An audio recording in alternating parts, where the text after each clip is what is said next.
Hello viewers, আপনারা যারা দেশ এবং প্রবাস থেকে দেখতেছেন আপনাদেরকে সবাইকে জানাই আমি আন্তরিক অভিনন্দন এবং শুভেচ্ছা।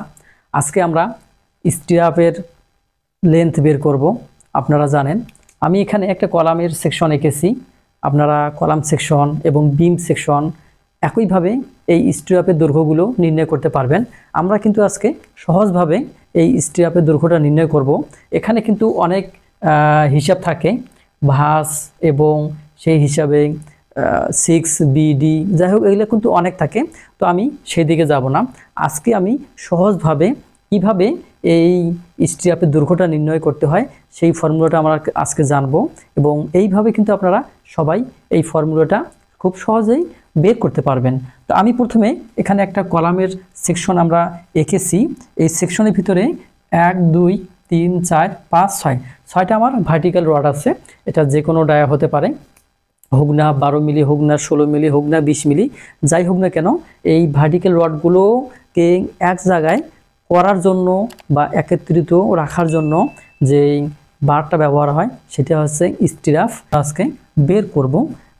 আমাদের এখানে দেখতে হবে, আমরা যদি কলাম করি তাহলে কলামের কভারিংটা কত সেটা আমাদের দেখতে হবে। যদি বিম করি তাহলে বিমের কভারিংটা আমাদের দেখতে হবে। কভারিং হচ্ছে যে এই অংশটা, আমার কভারিং হচ্ছে এই অংশটা, এই অংশটা আমার যদি কলাম হয়ে থাকে সেটা হবে 1.5 ইঞ্চি। এটা হচ্ছে আমার লং কলামের জন্য 1.5 ইঞ্চি। অনুরূপভাবে আমি এদিকে যখন নির্ণয় করব, এদিকে আমাদের 1.5 ইঞ্চি। তাহলে দেখেন আমাদের দুই দিকে 1.5 ইঞ্চি চলে গেল।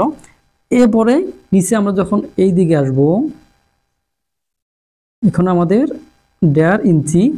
অনুরূপভাবে আমরা যখন এখানে দেখব, এখানে হচ্ছে 1.5 ইঞ্চি। তাহলে দেখেন আমাদের এই কলামটা থেকে চতুর্দিকে 1.5 ইঞ্চি ভিতরে আমার স্ট্রাপের রডটা বসবে। এখন দেখি আমরা এখানে দুইটা হুক দেব। এই হুকগুলো আমরা 135 ডিগ্রি কোণে বাঁকিয়ে দেব, যাতে করে এই হুক সহ যখন ঢালাই হবে, যখন এই কলামটার উপরে, এই কলামের উপরে লোড আসবে, তখন এটা এইভাবে বেঁকে যেতে চাবে, সরে যেতে চাবে। কিন্তু যখনই আমার হুক থাকবে এবং স্ট্রাপ থাকবে তখনই এটা তাকে বাইরে যেতে দিবে না।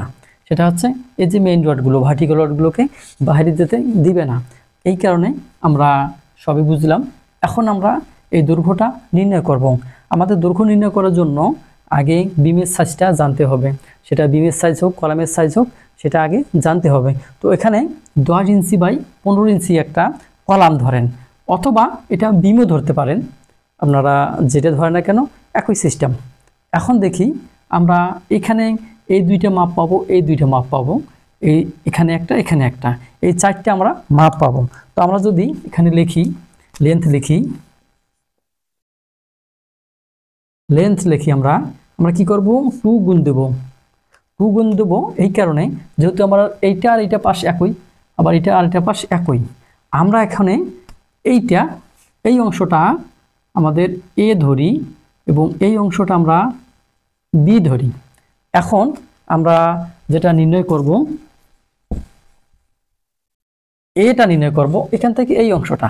এখন যদি আমরা এটা নির্ণয় করতে যাই, আমাদের কি করতে হবে, আমরা এ নির্ণয় করতে গেলে আমাদের এইখান থেকে হচ্ছে কত, 10 ইঞ্চি।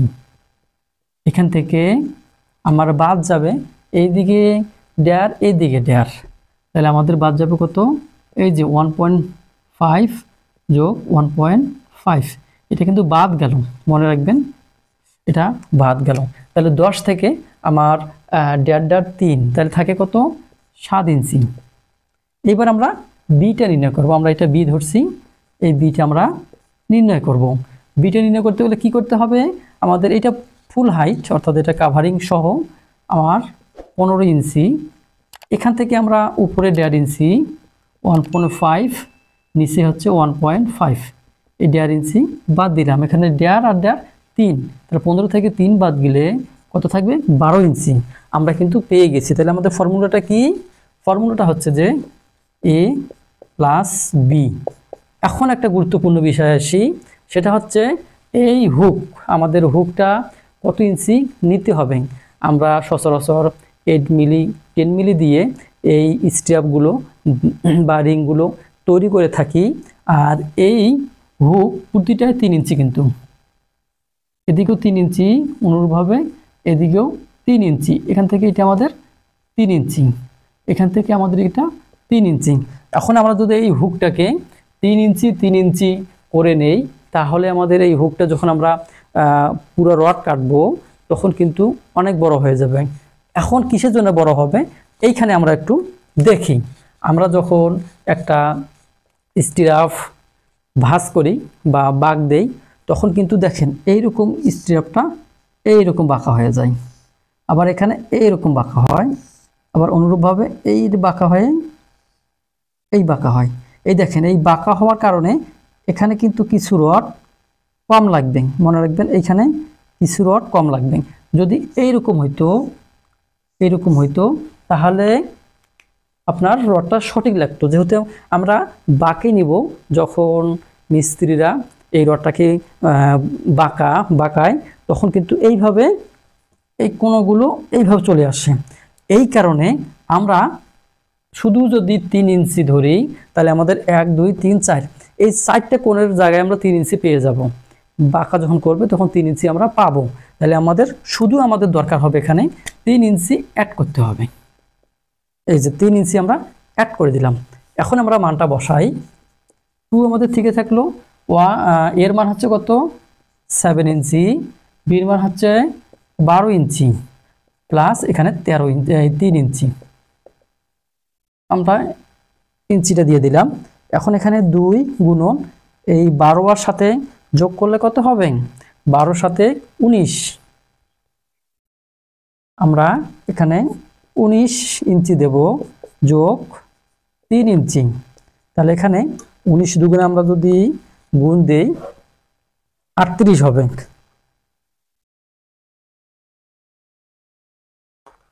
তাহলে আমাদের এখানে কত পাবো, আমরা পাবো 38 ইঞ্চি যোগ হচ্ছে 3 ইঞ্চি।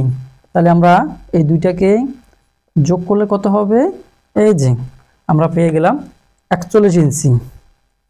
38 যোগ 3 41 ইঞ্চি, বা এটাকে আমরা যদি ফিটে নিয়ে আসি তাহলে আমার হবে 3 ফিট 5 ইঞ্চি। তো ভিউয়ার্স, আমরা এই রডটা যখন স্টিরাপের রডটা যখন কাটবো তখন আমরা মেপে নেব 3 ফিট 5 ইঞ্চি।